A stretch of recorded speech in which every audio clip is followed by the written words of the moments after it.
Հարգելի հետևողներ, մենք կզրուցենք Գևորգ Պետրոսյանի հետ։ Պարոն Պետրոսյան, մեկ անգամ չէ, որ առիթ եք ունեցել քննադատելու իշխանությունների գործելավոճը, հատկապես արդարադատության համատեքստում։ Այս անգամ ինչ ակնկալիքներով եք օրինակ այստեղ դատարանի բակում, ինչպիսի հանգուցալուծում ակնկալել, եթե բոլորը այսպես գործին ծանոթ շրջանակները պնդում են, որ այստեղ գտնվողների նկատի ունեն, որ գործը շինծու է եւ կապ չունի իրավաբանության հետ։ Տեսեք, առաջին մեղադրանքը լրիվ հիմնազուրկ էր, որովհետև կարծիք արտահայտելու համար մարդուն կալանքի վերցնելը դա հակացուցված է ոչ միայն սահմանադրությամբ, այլև Եվրոպայի խորհրդի իրավական ակտերով։ Հիմա մտածել են ուրիշ բան, 296 հոդվածն է փողերի լվացում, բացարձակապես ինքը կապ չունի այդ ամեն ինչի հետ, որովհետև այդ հանցակազմը, որ շարադրում է, երկար տեքստ է, նա պոեմ է գրված։ Այնտեղ ասում է հանցավոր ճանապարհով, իսկ անմեղության կանխավարկածի սկզբունքը սահմանադրության 66-րդ հոդվածի համաձայն ասում է անձը անմեղ է, քանի դեռ նրա մեղավորությունը ապացուցված չի օրենքով նախատեսված կարգով եւ հաստատված չի դատարանի օրինական ուժի մեջ մտած դատավճռով։ Հիմա Սամվել Կարապետյանի վերաբերյալ այդպես դատավճիռ,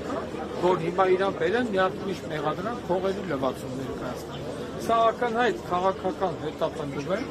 Քաղաքական հետապնդումը սկսել է հենց առաջին օրվանից, որովհետև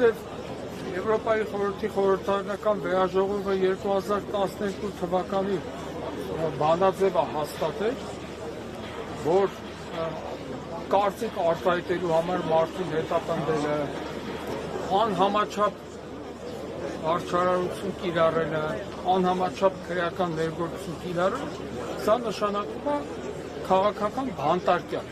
Սամվել Կարապետյանը քաղաքական բանտարկյալ է, ես բարձրացնում եմ, թող սա ֆիքս է, ուրիշ տարբերակ ստեղ չկա։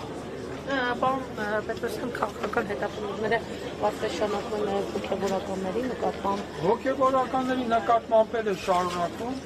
այսօր իրական հանցագործները դրսով ազատության մեջ վխտում են,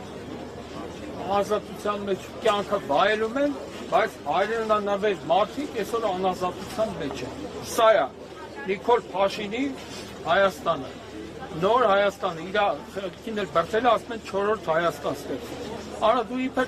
3-րդ Հայաստանը խելքի բերեցիր, մի հատ 4-րդ Հայաստանը ստեղծել։ Պարոն Պետրոսյան, նկատեց, որ Փաշինը դեռևս օգտագործում է Շիրակ Ղազարյանի հետ վեճից հետո։ Հա, ինքը իմ համար Փաշին եղել է եւ մնում է։ Նույնը Հովիկ Աղազարը,